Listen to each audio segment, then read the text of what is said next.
Welcome to Pactiss.org and the podcast of philosophical and critical thinking points and how to make them in the classroom. Today I want to talk about the point at issue. When we are engaged in an argument, at the core of the issue should be a point about which we agree. For example, if we are talking about whether a fetus is human at 20 weeks or not, we will never be able to get anywhere unless we can agree on what it is to be human. Is it the presence of a heartbeat, brain activity, the degree of responsiveness?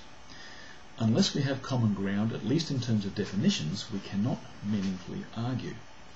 This may seem obvious, but in many cases intractable positions are created by the lack of acceptance of this fact.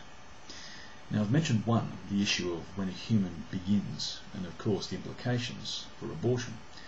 But thousands of others pervade our lives without a recognition that we haven't the same point at issue, and we wonder why we can't seem to resolve anything. Another example might be someone claiming that cigarettes are bad for you, to which their opponent replies, well, people should be free to make their own choices. After all, freedom of choice is the most precious of our society's values.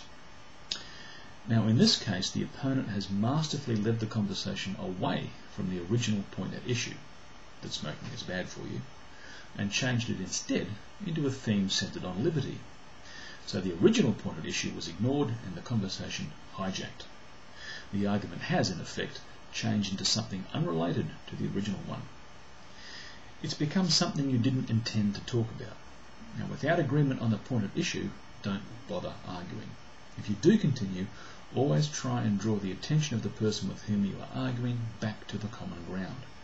At least this way you will win or lose the argument you wanted to be involved in, not the one they wanted to use. Be sure to have the point at issue clearly in your mind at all times for two reasons. One, so that you can keep the development of your argument centered around this point. And two, so that no one can hijack it and try and argue their point instead.